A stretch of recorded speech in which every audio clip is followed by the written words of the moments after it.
Hi hello ಎಲ್ರಿಗೂ ನಮಸ್ತೆ ಆತ್ಮೇರೆ. ನಾನು ನಿಮ್ಮ ಸತೀಶ್ HR. ಸ್ನೇಹಿತರೆ, ಕರ್ನಾಟಕ ರಾಜ್ಯ ಹಿಂದುಳಿದ ವರ್ಗಗಳ ಆಯೋಗ ಸಾಮಾಜಿಕ ಮತ್ತು ಶೈಕ್ಷಣಿಕ ಸಮೀಕ್ಷೆ ಇದರ ಒಂದು ಮಾಹಿತಿಯನ್ನು ತಮ್ಮೊಟ್ಟಿಗೆ ಹಂಚ್ಕೊಳ್ಳೋದಕ್ಕೆ ನಾನು ಬಯಸ್ತೇನೆ.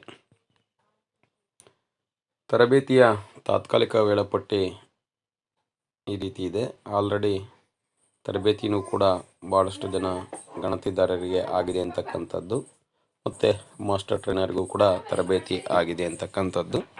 ಒಟ್ಟಾರೆಯಾಗಿ 22/9/2025 ಒಳಗಡೆ ಮತ್ತೊಮ್ಮೆ ತರಬೇತಿ ಆಗುತ್ತೆ ಅಂತಕ್ಕಂಥದ್ದು.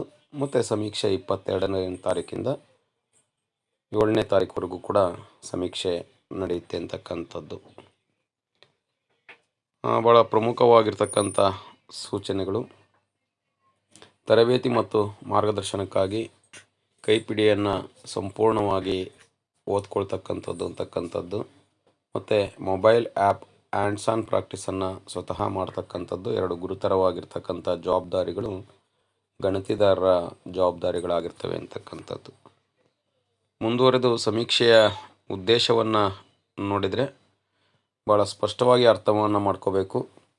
ಇಲ್ಲಿ ಇದು ಒಂದು ಸಮೀಕ್ಷೆಯೇ ಹೊರತು ಯಾವುದೇ ರೀತಿಯ ಗಣತಿ ಅಲ್ಲ ಅಂತಕ್ಕಂಥ ಮಾಹಿತಿಯನ್ನು ಗಣತಿದಾರರು ತಿಳ್ಕೊಂಡಿರಬೇಕಾಗುತ್ತೆ. ಮತ್ತು ಅದನ್ನು ಸಮುದಾಯದಲ್ಲಿ ಕುಟುಂಬಸ್ಥರ ಮುಖ್ಯಸ್ಥರಿಗೆ ತಿಳಿಸಬೇಕಾಗುತ್ತೆ ಅಂತಕ್ಕಂಥದ್ದು.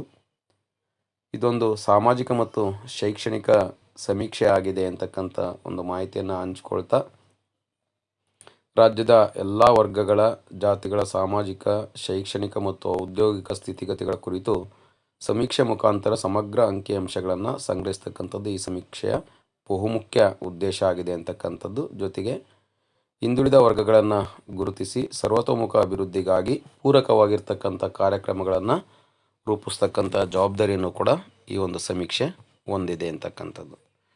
ಇನ್ನು ಸಮೀಕ್ಷೆಯಲ್ಲಿ ನಮ್ಮ ಒಂದು ಜವಾಬ್ದಾರಿ: ಈ ಸಮೀಕ್ಷೆಯು ರಾಜ್ಯದ ಎಲ್ಲ ಜನರ ಸಾಮಾಜಿಕ ಹಾಗೂ ಶೈಕ್ಷಣಿಕ ಸ್ಥಿತಿಗತಿಗಳನ್ನು ತಿಳಿದುಕೊಂಡು ರಾಜ್ಯದ ನೀತಿ ನಿರೂಪಣೆಯನ್ನು ಕೈಗೊಳ್ಳಲು ಆಧಾರ ಆಗಿರುತ್ತೆ ಅಂತಕ್ಕಂಥದ್ದು.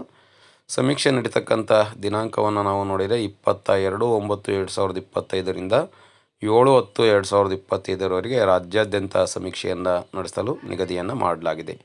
ಇನ್ನು ಸಮೀಕ್ಷೆಗೆ ಒಳಪಡಿಸ್ತಕ್ಕಂಥ ಕುಟುಂಬಗಳೇನಿದೆ, ಆ ಕುಟುಂಬಗಳ ಒಂದು RR ನಂಬರಿಗೆ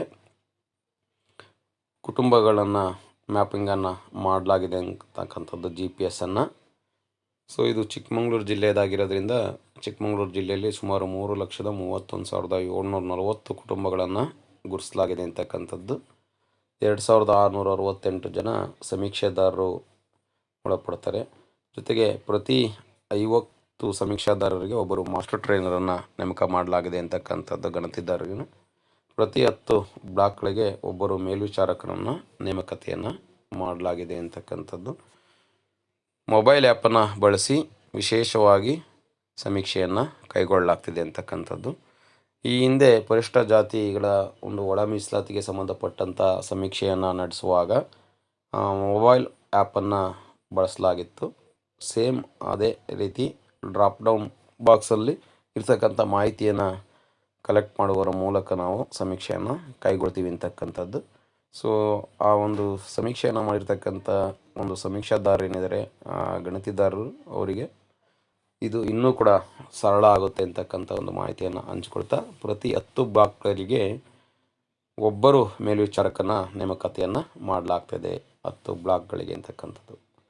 ಮೊಬೈಲ್ ಆ್ಯಪನ್ನು ಬಳಸಿ ದತ್ತಾಂಶಗಳನ್ನು ಸಂಗ್ರಹವನ್ನು ಮಾಡಲಾಗ್ತಾ ಇದೆ. ಚಿಕ್ಕಮಗಳೂರು ಜಿಲ್ಲೆಯನ್ನು ನಾವು ಆಧಾರವಾಗಿ ಇಟ್ಕೊಂಡು ನೋಡಿದರೆ ಒಬ್ಬ ಸಮೀಕ್ಷಾದಾರರಿಗೆ ಅಲಾಟ್ ಮಾಡಿರ್ತಕ್ಕಂಥ ಮನೆಗಳ ಸಂಖ್ಯೆ ಗರಿಷ್ಠ 150, ಕನಿಷ್ಠ 100 ಅಂತಕ್ಕಂಥದ್ದು.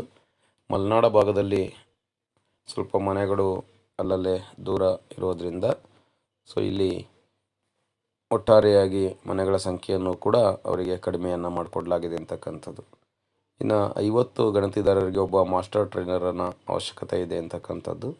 ಸೊ ಇಲ್ಲಿ ನಮ್ಮ ಚಿಕ್ಕಮಗಳೂರು, ಕಡೂರು, ಕಳಸ, ಕೊಪ್ಪ, ಮೂಡಿಗೆರೆ, ನರಸಿಂಹರಾಜಪುರ, ಶೃಂಗೇರಿ, ಅಜ್ಜಂಪುರ ಮತ್ತು ತರೀಕೆರೆ ಒಟ್ಟು 9 ತಾಲೂಕುಗಳನ್ನು ನೋಡಿದಾಗ 57 ಮಾಸ್ಟರ್ ಟ್ರೈನರ್ನ ಅವಶ್ಯಕತೆ ಇದೆ ಅಂತಕ್ಕಂಥದ್ದು. ಇನ್ನು ಸಮೀಕ್ಷೆಯಲ್ಲಿ 60 ಪ್ರಶ್ನೆಗಳಿರುತ್ತೆ. ಪಡಿತರ ಚೀಟಿ ಸಂಖ್ಯೆ ಅಥವಾ ಆಧಾರ್ ಸಂಖ್ಯೆಯನ್ನು ಬಳಸಿ ಸಮೀಕ್ಷೆಯನ್ನು ಮಾಡಲಾಗುತ್ತೆ ಅಂತಕ್ಕಂಥದ್ದು. ಪಡಿತರ ಚೀಟಿ ಸಂಖ್ಯೆ, ಆಧಾರ್ ಸಂಖ್ಯೆ, ಮತದಾರ ಗುರುತಿನ ಚೀಟಿ, ವಿಕಲಚೇತನರಾಗಿದ್ದಲ್ಲಿ UDID unique disability ID card ಅಥವಾ ಸಂಬಂಧಿಸಿದ ಪ್ರಮಾಣ ಪತ್ರವನ್ನು ಸಿದ್ಧವಾಗಿಟ್ಕೊಳ್ಬೇಕಾಗತ್ತೆ. ಅಂದರೆ ಸಮೀಕ್ಷೆಯನ್ನು ಮಾಡುವಾಗ ಸಮೀಕ್ಷಾದಾರರು ಏನಾದರೂ ಕೂಡ ವಿಕಲಚೇತನರಾಗಿದ್ದರೆ ಅವರು UDID ನಂಬರನ್ನು ನೀಡಬೇಕಾಗುತ್ತೆ ಅಂತಕ್ಕಂಥದ್ದು. ಕುಟುಂಬದ ಪ್ರತಿ ಸದಸ್ಯರ ಆಧಾರ್ ಸಂಖ್ಯೆಯು ಅವರ ಮೊಬೈಲ್ ಸಂಖ್ಯೆಗೆ ಲಿಂಕ್ ಆಗಿರುವುದನ್ನು ಖಚಿತಪಡಿಸಿಕೊಳ್ಬೇಕು. ಸಮೀಕ್ಷೆಯ ಸಂದರ್ಭದಲ್ಲಿ KYC ಮಾಡಲು OTP ಆಧಾರ್ ಲಿಂಕ್ ಆಗಿರುವ ಮೊಬೈಲ್ ನಂಬರ್ಗೆ ಬರುತ್ತದೆ. ಸಮೀಕ್ಷೆ ಕುಟುಂಬದ ಮಾಹಿತಿಗಳನ್ನು ಆ ಕುಟುಂಬದ ಯಾವುದೇ ಒಬ್ಬ ಸದಸ್ಯರು ನೀಡಿದರೆ ಸಾಕು. ಯಾವುದೇ ಸದಸ್ಯರ ಮೊಬೈಲ್ ನಂಬರ್ ಆಧಾರ್ ನಂಬರ್ಗೆ ಲಿಂಕ್ ಆಗದಿಲ್ಲದಲ್ಲಿ ತಕ್ಷಣವೇ ಲಿಂಕನ್ನು ಮಾಡಿಸ್ಕೊಳ್ಬೇಕು. ಒಟ್ಟಾರೆಯಾಗಿ ಆಧಾರ್ ಕಾರ್ಡಿಗೆ ಮೊಬೈಲ್ ನಂಬರು ಲಿಂಕ್ ಆಗ್ತಕ್ಕಂಥದ್ದು ಕಡ್ಡಾಯ. ಯಾರ್ದು ಆಗಿಲ್ಲ ಅವರು ಅದನ್ನು ಲಿಂಕನ್ನು ಮಾಡಿಸ್ಕೋಬೇಕಾಗುತ್ತೆ. 6 ವರ್ಷ ಮೇಲ್ಪಟ್ಟ ಪ್ರತಿಯೊಬ್ಬ ಸದಸ್ಯನಿಗೂ ಆಧಾರ್ ಸಂಖ್ಯೆ ಮಾಹಿತಿ ನೀಡ್ತಕ್ಕಂಥದ್ದು ಕಡ್ಡಾಯ. ಆಧಾರ್ ಇಲ್ಲದಿದ್ದರೆ ಹತ್ತಿರದ ಆಧಾರ್ ನೋಂದಣಿ ಕೇಂದ್ರದಲ್ಲಿ ವಿವರಗಳನ್ನು ನೋಂದಾಯಿಸಿಕೊಂಡು ಆಧಾರ್ ನೋಂದಣಿ ಸಂಖ್ಯೆಯನ್ನು ಪಡೆದು ಸಮೀಕ್ಷೆಯಲ್ಲಿ ಭಾಗವಹಿಸಬಹುದು. 6 ವರ್ಷ ಮೇಲ್ಪಟ್ಟಿದ್ದರೆ, 6 ವರ್ಷದ ಒಳಗಡೆ ಇದ್ದರೆ ಆಧಾರ್ ಕಾರ್ಡ್ ಇಲ್ಲ ಅಂದರೂ ಕೂಡ ಮಾಹಿತಿಯನ್ನು ಅಪ್ಲೋಡನ್ನು ಮಾಡ್ಬೋದಾಗಿರುತ್ತೆ. ಸಮೀಕ್ಷೆಯ ಪ್ರಶ್ನಾವಳಿಯಲ್ಲಿ ವ್ಯಾಪಾರ, ಉದ್ಯೋಗ, ವಿದ್ಯಾರ್ಹತೆ, ಕೌಶಲ್ಯ, ತರಬೇತಿ, ಅಗತ್ಯತೆ, ಆದಾಯ, ಕುಟುಂಬದ ಸ್ಥಿರ ಮತ್ತು ಚರಾಸ್ತಿ ವಿವರಗಳು, ಧರ್ಮ, ಜಾತಿ, ಉಪಜಾತಿ, ಕುಲ, ಕಸುಬು ಮುಂತಾದ ಮಾಹಿತಿ ಪಡೆಯಲು ಪ್ರಶ್ನೆಗಳು ಇರುತ್ತವೆ. ಪ್ರತಿ ಕುಟುಂಬವು ಸಮೀಕ್ಷೆಗೆ ಮಾಹಿತಿಯನ್ನು ನೀಡಲು ಸಿದ್ಧವಾಗಿರಬೇಕಾಗುತ್ತದೆ. ಆದ್ದರಿಂದ ಈ ಪೂರ್ವ ಸಿದ್ಧತೆಯ ಬಗ್ಗೆ ಅರಿವು ಮೂಡಿಸಲು NSS ವಿದ್ಯಾರ್ಥಿಗಳ ಮೂಲಕ ಜಾಗೃತಿ ಕಾರ್ಯಕ್ರಮಗಳನ್ನು ಹಮ್ಮಿಕೊಳ್ಳಲು ದಿನಾಂಕ 19/9/25ರಿಂದ 20/9/25ರವರೆಗೆ ನಿಗದಿಯನ್ನು ಮಾಡಲಾಗಿದೆ. ಮಾಧ್ಯಮಗಳು ಮತ್ತು ಸೋಷಿಯಲ್ ಮೀಡಿಯಾಗಳ ಮೂಲಕವೂ ಕೂಡ ಸಮೀಕ್ಷೆಯ ಬಗ್ಗೆ ವ್ಯಾಪಕ ಪ್ರಚಾರ ಮಾಡಲು ಸಹಕಾರವನ್ನು ಕೋರಲಾಗಿದೆ ಅಂತಕ್ಕಂಥದ್ದು. ಇನ್ನು ಜಾಗೃತಿ ಅಭಿಯಾನದಲ್ಲಿ ಸಕ್ರಿಯವಾಗಿ ಪಾಲ್ಗೊಳ್ಳುವ ಇಚ್ಛಿಸುವ ವಿದ್ಯಾರ್ಥಿಗಳು ನೋಂದಣಿಯನ್ನು ಮಾಡಿಕೊಳ್ಳೋದಕ್ಕೂ ಕೂಡ ಅವಕಾಶವನ್ನು ನೀಡಲಾಗಿದೆ. ಮೆಸ್ಕಾಂ ವತಿಯಿಂದ ಕುಟುಂಬಕ್ಕೆ UHID unique house hold ID ನಂಬರನ್ನು ಸೃಜಿಸಿ ಪ್ರತಿ ಮನೆಗೆ ಸ್ಟಿಕ್ಕರನ್ನು ಅಂಟಿಸಲಾಗಿದೆ ಮತ್ತು ಇದನ್ನು ಜಿಯೋ ಟ್ಯಾಗ್ ಮಾಡಲಾಗುತ್ತಿದೆ. ಒಂದು ವೇಳೆ UHID ಸ್ಟಿಕ್ಕರನ್ನು ಯಾವುದೇ ಮನೆಗೆ ಅಂಟಿಸಿಲ್ಲವಾದಲ್ಲಿ ಕೂಡ UHIDಯನ್ನು ಸೃಜಿಸಿಕೊಂಡು ಗಣತಿದಾರರು ಸಮೀಕ್ಷೆಯನ್ನು ಮಾಡಲು ಅವಕಾಶವನ್ನು ಕಲ್ಪಿಸಲಾಗಿದೆ. ವಿದ್ಯುತ್ ಸಂಪರ್ಕವಿಲ್ಲದೆ ಇರುವ ಮನೆಗಳ ವಿವರಗಳನ್ನು ನೀಡಲು ತಿಳಿಸಲಾಗಿರುತ್ತದೆ. ಸದರಿ ಮನೆಗಳನ್ನು ಸಹ VE ಅಥವಾ PDOರವರ ಮೂಲಕ ಜಿಯೋ ಟ್ಯಾಗ್ ಮಾಡಲು ಕ್ರಮವಹಿಸಲಾಗುತ್ತದೆ. ಮನೆಗಳ ಪಟ್ಟಿ ಸಿದ್ಧಗೊಂಡ ತಕ್ಷಣವೇ ಪ್ರತಿ 150 ಮನೆಗಳಿಗೆ ಒಂದು ಬ್ಲಾಕನ್ನು ಸೃಜಿಸಿ ಒಬ್ಬ ಗಣತಿದಾರರಿಂದ ಸಮೀಕ್ಷೆಯನ್ನು ಕೈಗೊಳ್ಳಲಾಗುತ್ತದೆ. ಶಿಕ್ಷಕರು ಕೆಲಸ ಮಾಡುವ ಗ್ರಾಮ ಪಂಚಾಯತ್ ವ್ಯಾಪ್ತಿಯಲ್ಲಿ ಸಮೀಕ್ಷೆ ಮಾಡಲು ನಿಗದಿಯನ್ನು ಮಾಡಲಾಗಿದೆ ಅಂತಕ್ಕಂಥದ್ದು. ಇದಕ್ಕೆ ಸಂಬಂಧಪಟ್ಟತಕ್ಕಂಥ ಹೆಚ್ಚಿನ ಮಾಹಿತಿ ಅವಶ್ಯ ಇದ್ದಲ್ಲಿ KSBC ಕರ್ನಾಟಕ ಗೌರ್ಮೆಂಟನ್ನು ಭೇಟಿ ಮಾಡಿ ನಾವು ಮಾಹಿತಿಯನ್ನು ಪಡೆಯಬಹುದಾಗಿರುತ್ತೆ ಅಂತಕ್ಕಂಥದ್ದು. ಇನ್ನು ಸಹಾಯವಾಣಿಯನ್ನು ಕೂಡ ನೀಡಲಾಗಿದೆ. 8050770004ಗೆ ಯಾವುದೇ ರೀತಿಯ ಸಂದೇಹಗಳಿದ್ದಲ್ಲಿ ಸಹಾಯವಾಣಿಯನ್ನು ಸಂಪರ್ಕಿಸಿ ಮಾಹಿತಿಯನ್ನು ಪಡೆಯಬಹುದಾಗಿರುತ್ತೆ ಅಂತಕ್ಕಂಥದ್ದು. ಇನ್ನು ಸಮೀಕ್ಷಾದಾರರ ಪ್ರಾಮುಖ್ಯತೆಯನ್ನು ಕುರಿತು ಮುಂದಿನ ವಿಡಿಯೋದಲ್ಲಿ ಮಟ್ಟಿಗೆ ಮಾಹಿತಿಯನ್ನು ಹಂಚ್ಕೊಳ್ಳೋದಕ್ಕೆ ಬಯಸ್ತೇನೆ. ಯಾರೆಲ್ಲ ಇಷ್ಟೊತ್ತು ವಿಡಿಯೋವನ್ನು ವೀಕ್ಷಣೆಯನ್ನು ಮಾಡಿದರೆ ತಮಗೆಲ್ಲರೂ ಕೂಡ ಅನಂತ ಧನ್ಯವಾದಗಳನ್ನ ತಿಳಿಸ್ತಾ ವಿಡಿಯೋವನ್ನು ಮುಕ್ತಾಯಗೊಳಿಸ್ತಾ ಇದ್ದೀನಿ. ಎಲ್ಲರಿಗೂ ಕೂಡ ನಮಸ್ತೆ, ಧನ್ಯವಾದಗಳು.